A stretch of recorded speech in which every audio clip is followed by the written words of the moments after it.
Another key defense here, and this doesn't necessarily stop SQL injection outright, but it does significantly limit the damage that can be done, is network isolation. So let me show you what I mean by that. Let's imagine we have our attacker. The attacker talks to the web app talks to the database. So we've seen this concept many times before.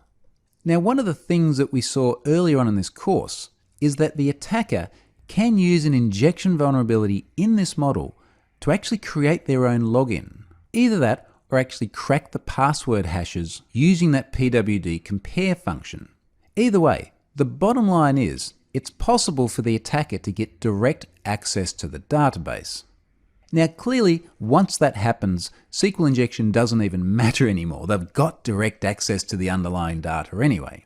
But only if they can access that database directly. So let's do this.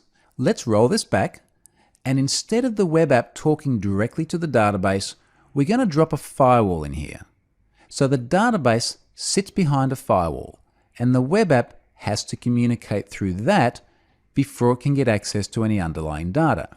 Now that firewall keeps the database off the publicly facing network segment. The attacker has to go through the firewall.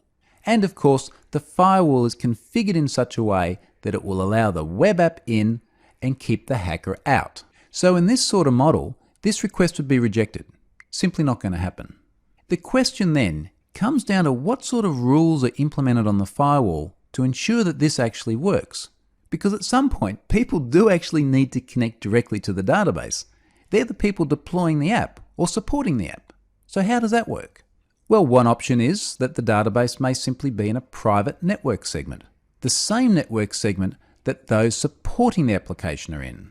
Another option is that the firewall whitelists allowable incoming IP addresses. In fact, this is what Microsoft SQL Azure Database Service does. When you get yourself a new database, you have to declare the allowable inbound IPs. So it's not quite in an isolated network segment, but it does certainly put a limitation on who can connect.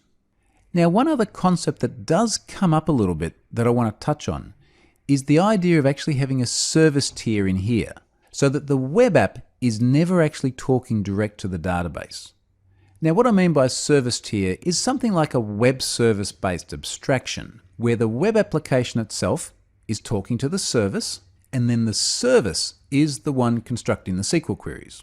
Advocates of this model will argue that it's a good design because the web app never has the opportunity to execute a SQL injection attack. It would have to be the service tier, and that's downstream of the web app, and the web app only talks to the service tier via agreed APIs. Now, this is true. It certainly does offer a benefit to SQL injection, but it does also add some significant complexity into the app, and I wouldn't recommend going down this path unless the inclusion of the service tier actually offered some other tangible benefits to the app. So maybe it's a great way of abstracting the data tier away and having multiple client interfaces into it. A web app, a mobile app, integration with other internal systems. That might make sense, but purely as a defense, this does get to be a very clunky implementation, and it actually adds parts to the system that can go wrong. So in fact, there are downsides to adding this sort of level of complexity. There has to be an upside beyond just a defense against SQL injection, for which we've already seen many other mitigations. So do be very pragmatic if you're considering this sort of approach. Regardless though, keeping that database off the public net and away from direct access by attackers is a very good practice.